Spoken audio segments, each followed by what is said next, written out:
Alors on arrive ici, le tournant, on va la voir apparaître bientôt. Oh, that's new, huh? Zip lines? Well, not too new. No. But that's the ropes course. Alors il y a des jeux ici, donc c'est vraiment They have zip lines that stretch out all over the place. un parc d'attractions. A little over 800 acres here. 800 acres de propriété. Et là, on va tourner ici et on va arriver direct face à face. Honnêtement, là, c'est la deuxième fois que wow, je suis encore, honnêtement, estomaqué de voir ça. Ici, je suis assis à l'arrière du bateau. Vous savez, je suis venu ici en 2017. Mais ma réflexion sur le déluge de Noé, la géologie, les fossiles a beaucoup évolué depuis et vraiment, je suis très étonné d'apprécier autant ma visite et peut-être encore plus. Donc, je suis vraiment inspiré à prendre des clips et vous montrer un peu plus en détail, d'une autre manière, là, ma visite de l'Arche. Alors, on est ici à Ark Encounters. J'étais déjà venu en 2017. En fait, j'avais fait un petit vidéo là-dessus, impromptu. Et c'est vraiment très impressionnant. Donc, c'est sûr que c'est pas la même chose que de le voir pour la première fois. Mais je m'attendais à le voir puis dire « Oh, tiens, c'est correct, je l'ai déjà vu. » Mais quand je l'ai vu, quand on a tourné le coin tout à l'heure avec l'autobus puis que je l'ai vu, j'ai pas pu me retenir. J'ai dit « Wow! » C'est vraiment impressionnant. C'est vraiment gros. C'est à peu près les mêmes mots que j'ai utilisés la dernière fois.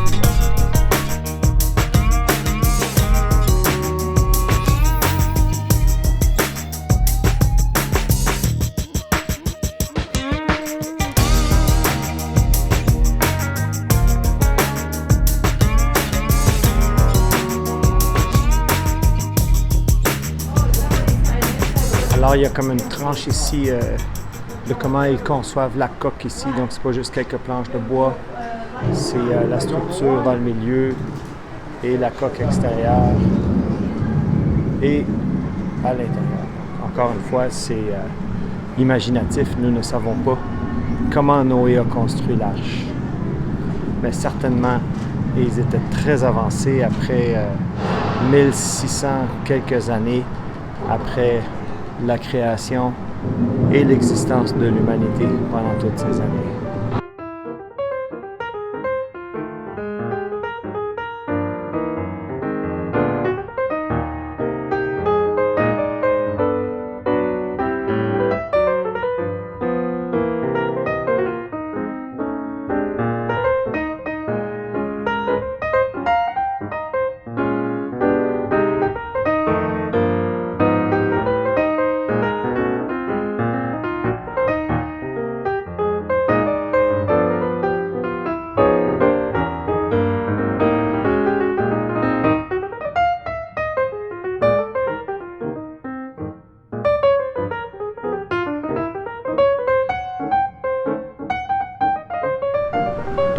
Ici aussi, c'est très intéressant cette représentation de Noé qui marche. Et donc, on le voit ici qu'il soutient cette arche avec les 8 personnes à l'intérieur et tous les animaux, évidemment. Et on voit des représentations de dinosaures aussi, ce que nous, on appelle des dinosaures, qui étaient les grands reptiles de l'époque. Et aussi le pied et le serpent, qui représentent la prophétie de Genèse, chapitre 3, verset 15, où est-ce que Dieu a dit qu'il y allait avoir inimitié entre la postérité de la femme et celle du diable, qui parle de la destruction du diable ici, que le diable allait blesser le talon de la postérité de la femme, c'est-à-dire Christ, et que Christ allait écraser la tête. Donc la promesse d'un sauveur déjà était présente dans le tout début de l'histoire, dès la chute et l'expulsion du Jardin d'Éden. C'est tout en bois, magnifique, très très très beau. Il y a une certaine licence artistique et que ce qu'on voit ici, ce sont des représentations inspirées des Écritures fois, les gens sont étonnés d'apprendre que les reptiles et des genres d'animaux qu'on ne voit plus aujourd'hui, qui sont éteints, se seraient retrouvés dans l'arche de Noé. Il n'y a aucune raison de penser le contraire. Donc, ces animaux, on les retrouve souvent dans les fossiles. Donc, on trouve des restants, des débris de ces animaux-là, leur empreinte des fois dans les fossiles. Et donc, il n'y avait pas de raison qu'ils ne soient pas inclus. Peut-être plus petits que ça, on aurait pu mettre des juvéniles. Le Paraeyassure. Donc, ici, une autre sorte de reptile volant qui aurait pu très bien se retrouver dans l'arche. C'est système pour les abreuver. Oh, encore ici des reptiles volants, comme on voit un petit peu dans les films, vous savez, Jurassic Park. Donc, les gens vont faire objection des fois qu'il y a des millions d'espèces sur la planète, mais en fait, la réalité, c'est qu'il n'y en a pas tant que ça. Je vais donner un exemple, dire ici que l'on a le pig kind, donc la sorte de porc, et donc on lit dans la Bible que Dieu a fait les animaux selon leur espèce, et le mot hébreu, c'est min, donc ce qui vient de, qui veut dire selon sa sorte. Donc, à l'intérieur de ce porc ici, se trouve assez d'informations génétiques pour toutes les sortes de porcs qui existent aujourd'hui. Donc, ça prenait juste une paire de cette sorte-là pour assurer la survie de cette sorte-là avec toute sa diversité. La même chose avec les chiens, ça prenait juste une paire de chiens pour toute la diversité de chiens qu'on voit aujourd'hui et ainsi de suite. Et dans la sorte, par exemple, ici, la sorte de canidé, à l'intérieur de ce canidé, qui est, encore une fois, imaginatif, nous ne savons pas comment il était, il y a de l'information génétique pour créer toutes les lignées que nous connaissons aujourd'hui. Tous ces animaux-là, ces chiens, ces canidés, font partie d'une seule sorte et peuvent tous se reproduire entre eux, donc qui respectent la limite que Dieu a dit que chacun va se reproduire selon son espèce. En tout cas, le mot en français porte à confusion, mais selon sa sorte, qui serait une traduction plus exacte. Donc, qui rend l'arche amplement suffisante pour ramasser tout ce beau monde-là. Donc, voilà ici un félin. Et dans ce félin ici, seraient contenus tous les félins qui existent aujourd'hui. Et voilà, il nous explique tout ça un peu plus en détail ici, avec une autre image et des explications très claires qui expliquent justement ce que je viens de dire. C'est quoi une sorte?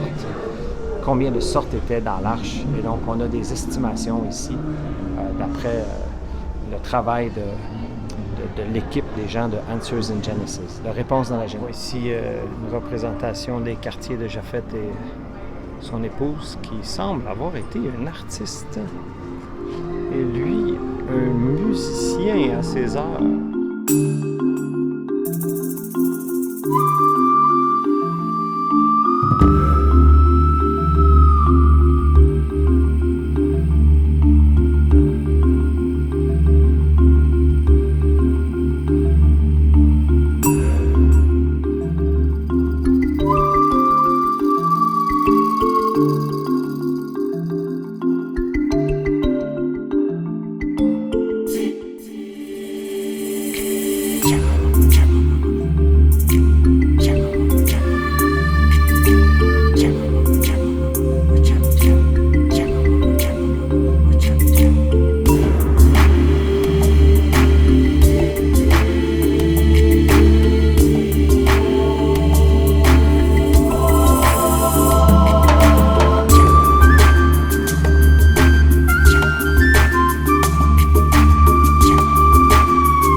Animation ici qui nous explique comment on aurait pu disposer des excréments, des déchets, de l'urine des animaux, évidemment. C'est un problème. sur un bateau comme celui-là. Évidemment, ici, ce sont des suppositions, on imagine des choses. Donc, on ramasse l'eau de source directement de la pluie, on peut la mettre dans des réservoirs pour abreuver les animaux. Il a fallu qu'ils fassent de quoi, il n'y avait pas le choix. Ils étaient une année là-dessus, en utilisant ici la pression de l'eau. On peut avoir des mécanismes pour disposer des excréments de façon efficace. On voit ici avec une brouette, on ramasse les excréments, les déchets solides. On voit les déchets liquides qui s'en vont dans un puits. Et avec la pression de l'eau qui monte, qui descend, ou un autre mécanisme, on fait activer, on active des poulies qui font que ça se déverse directement à l'intérieur. C'est très intéressant. Et aussi, il faut penser à toute l'aération de ça. Comment on fait pour aérer un endroit comme ça? Donc encore ici, système de ventilation avec la pression d'une colonne d'eau à l'intérieur. Est-ce que c'était comme ça ou non? On ne le sait pas. Mais c'est plausible, c'est ingénieux, ça fonctionne. Et on aère la place ici, on évacue le mauvais air.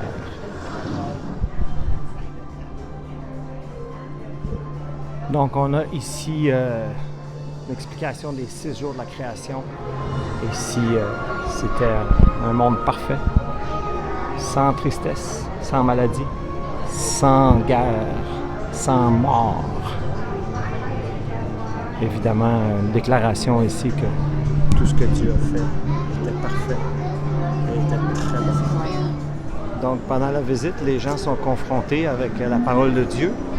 Évidemment, le diable, lorsqu'il a tenté la femme, il a dit qu'ils allaient être comme des dieux et que certainement, vous n'allez pas mourir. Quand Dieu a créé l'homme, il a dit, tu ne mangeras pas du fruit de la connaissance du bien et du mal, car le jour où tu en mangeras, tu mourras. Mais non, vous ne mourrez pas. Et voilà, la séduction, la désinformation aujourd'hui, on appelle ça, c'est un mensonge. Et donc, le combat entre la vérité et le mensonge est d'une importance capitale à tous les niveaux. Et voilà, lorsqu'ils ont péché, Dieu a pourvu un sacrifice pour couvrir leurs fautes. Et l'Évangile est prêché ici, c'est vraiment excellent. Donc, cette visite de l'Arche de Noé ne peut pas juste nous montrer un bateau, vous voyez, ça nous confronte avec la réalité de la chute de l'homme et les premiers enfants, d'Adam et Ève. On voit ici Caïn qui tue son frère pour une question de jalousie. Donc, le premier meurtre. Et voilà, les problèmes de l'humanité n'ont fait que commencer. On voit que les artistes ont fait un travail fabuleux, vraiment, de toute beauté. Qui nous amène au constat, évidemment, qui a amené au déluge. C'est que le monde d'avant le déluge était excessivement méchant et méritait le jugement de Dieu. Encore, ce sont des représentations artistiques. Les états mûrs pour le jugement de Dieu. Là, ici, le diable qui dit que s'il peut nous convaincre que le déluge n'était pas vrai, alors il peut nous convaincre que le ciel et l'enfer n'est pas vrai. Et ici, il y a tous les petits livres d'enfants, les représentations de l'Arche de Noé auxquelles on est habitué, dans le fond. Et c'est comme si on a fait de l'Arche de Noé une histoire pour enfants. Donc, c'est bien cute. Avec ici, on va aller en voir une. Là. Tiens, celle-là est pas pire. Là. Donc, avec les petits animaux, l'horloge, des animaux qui sortent leur tête. Alors, on est vraiment loin de ce qu'on a vu aujourd'hui et de ce que la Bible nous représente. Et évidemment, ici, il y a toujours celui-ci en arrière qui pose toujours la même question. Est-ce que Dieu a vraiment dit? Mais non, vous ne mourrez pas, menteur. C'est juste une fable, c'est juste une histoire. Et la parole de Dieu dit, que tous moururent, excepté les 8 personnes qui étaient dans l'arche. Genèse chapitre 7, verset 23. C'est intéressant ici, ça nous parle des divers mythes du déluge qui existent dans les cultures de l'humanité. Avait les mythes du déluge, en Amérique du Sud aussi, les Incas, en Afrique, en Europe, en Asie, en Inde, partout, jusqu'à les Australiens. Et ici, il nous donne des comparatifs entre ces mythes-là et l'arche au niveau des dimensions. Donc, c'est bien beau c'est-à-dire qu'il y a des mythes, donc l'arche c'est un mythe, sauf que les dimensions de l'arche sont parfaites pour flotter pour un bâtiment comme ça. Et donc, les autres, ici, dans les différents mythes, l'épique de Gilgamesh, c'est un gros cube. Donc, on voit une animation ici qui va nous expliquer un petit peu la différence au niveau maritime et hydraulique. Donc, c'est beau de bâtir un navire, c'est beau d'avoir une idée, mais qu'est-ce qui arrive quand tu mets ça dans l'eau?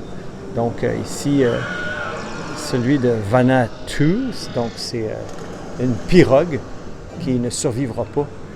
Donc, Wunambal, ici, une espèce de radeau encore. Oups. Ici, avec à l'échelle comparée à l'arche. Préférée, c'est celle-là, une espèce de disque. Ça flottera pas, ça, c'est sûr et certain, ça va se faire brasser. Donc, quand tu arrives à la Bible, tu as des dimensions parfaites de stabilité. Donc, qui même, on voit ici un petit barème pour donner une idée de la dimension de l'arche. Et donc, c'est la structure la plus stable qui puisse se faire même au niveau d'architecture navale. Et on voit une animation ici de la stabilité de l'arche. Donc, comment ça se fait que quelqu'un, il y a 4500 ans, savait les dimensions pour faire un navire comme ça? Il faut se poser la question. Ici, on a une représentation de la promesse de l'arc-en-ciel. En dessous, ici, c'est les ossements, donc la mort.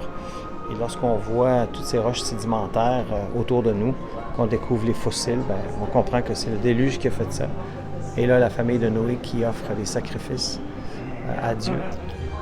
Donc ici, ça termine avec des bandes dessinées, des situations de vie qui nous parlent aussi des prophéties bibliques accomplies, qui partagent l'Évangile dans les contextes de la vie de tous les jours. La fête de la Pâque ici, on recule au temps de Moïse. Quand Dieu a dit, vous allez prendre un animal, vous allez mettre un agneau pur et sans tache, vous allez mettre son sang sur les linteaux et les poteaux de la porte. Et quand le jugement va passer, eh bien, l'ange de la mort va passer par-dessus. Donc, c'est la fête de la Pâque, la passe par-dessus. C'est ce que ça veut dire, Pascha. Donc, c'est le mot hébreu Pascha, Pesca, qui veut dire passer par-dessus. Et donc, on nous introduit à Christ ici, qui est notre Pâque. Donc, lorsque par la foi, nous mettons son sang sur nos vies, eh bien, nous sommes pardonnés de nos péchés et nous sommes en sécurité. Et le jugement de Dieu va passer par-dessus nous. Car Dieu a tant aimé le monde qu'il a donné son Fils unique, afin que quiconque croit en lui ne périsse pas, mais qu'il ait la vie éternelle. Encore ici, car le salaire du péché, c'est la mort. On a vu tout à l'heure, à la création, il n'y en avait pas. Et c'est cette mort qui est continuellement un problème. Mais le don gratuit de Dieu, c'est la vie éternelle en Jésus-Christ, notre Seigneur. Romains 6, 23. Mais Dieu nous démontre son amour envers nous, en ce que lorsque nous étions encore pécheurs, Christ est mort pour nous. Croyez au Seigneur Jésus et vous serez sauvés. Ça, c'est bon pour chaque personne qui écoute ce message, qui écoute cette vidéo et qui n'a pas encore pris cette décision de se tourner vers Christ pour être sauvé. Et on revient à la fin de tout, où est-ce qu'on nous invite à entrer par la porte qui est Jésus-Christ, car Jésus a dit « Je suis le chemin, la vérité et la vie, et nul ne vient au Père que par moi. » Il n'y a vraiment rien de plus important dans la vie que de prendre le temps de réfléchir à qui est Jésus et ce qu'il a fait, et de contempler le témoignage de la Bible concernant la création, la chute, le déluge de Noé. Et vous voyez ici cette carte qui est une représentation de l'histoire de l'humanité. Et donc, ça commence à la création avec Adam et Ève et toute la généalogie qui s'ensuit, l'humanité. Et on passe par le déluge de Noé, donc on arrive à la tour de Babel. Et ensuite, les nations ici. Excuse me. Les nations ici qui se développent. Et on arrive évidemment, on passe un peu trop vite, à Christ qui est au centre de l'histoire, qui est le sauveur de l'humanité, qui est mort pour nous, pour nos péchés, qui est ressuscité pour démontrer qu'il était vraiment le Fils de Dieu et que toutes ces paroles qu'il a dites étaient vraies.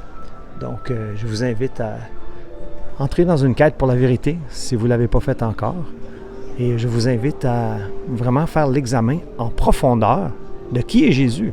Non pas selon ce que vos parents vous ont dit, non pas selon ce que des enseignants vous ont dit, parce qu'il y a beaucoup de faux enseignants, mais strictement selon ce que Dieu dit dans sa parole, la Sainte Bible. Donc, je vous invite à lire la Bible.